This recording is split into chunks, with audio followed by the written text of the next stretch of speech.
Saint George എന്ന നാമം ഞങ്ങളിട്ടതല്ല, ഞങ്ങളുടെ പിതാക്കന്മാരെ വിളിച്ചത്.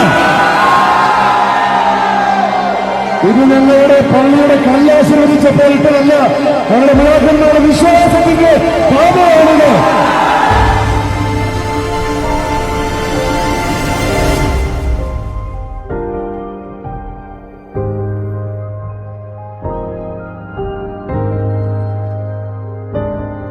കൊടുങ്ങല്ലൂരിൽ നിന്നും മറ്റ് സ്ഥലങ്ങളിൽ നിന്നുമൊക്കെ ഏറിയ കുടിയേറ്റങ്ങളുടെ കാലഘട്ടങ്ങളിൽ വ്യാപാര ആവശ്യങ്ങൾക്കും മറ്റാവശ്യങ്ങൾക്കുമായി കുടിയേറപ്പെട്ട ക്രൈസ്തവരാണ് ഈ ദേവാലയത്തിന്റെ ആരംഭം കുറിച്ചത് എന്ന് ചരിത്രം പറയപ്പെടുന്നു.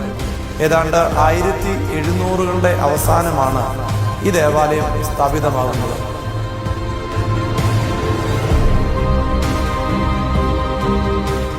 ഇവിടുത്തെ പൂർവികരായ ആളുകൾ ചരിത്രപ്രസിദ്ധമായ പുതുപ്പള്ളി പള്ളിയിൽ പോയി അവിടുത്തെ മണ്ണെടുത്തുകൊണ്ട് വന്ന് ആദ്യമായിട്ട് ആരംഭിച്ച ദേവാലയമാണ് ഇത്. പക്ഷെ അതിനു മുമ്പ് തന്നെ അവർ സ്ഥാപിച്ചതാണ് ഒറ്റക്കല്ലിൽ പണിത പള്ളിയുടെ സമീപം.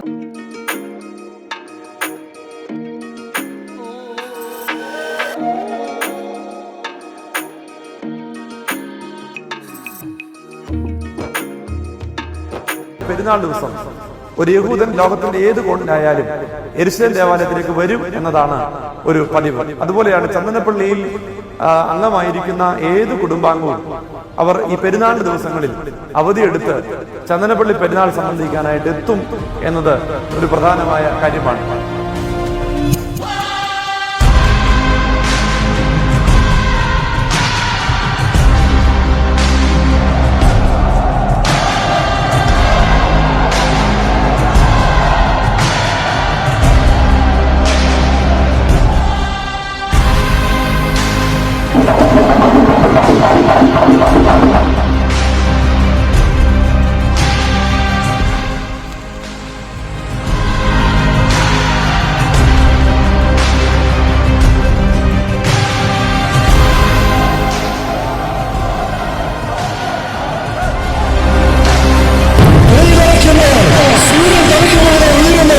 ചില നിലനികൾ കടന്നു വരും. സൂര്യൻ അസ്തമിച്ചാൽ ചന്ദ്രനെ നിലനികൾ പോകും.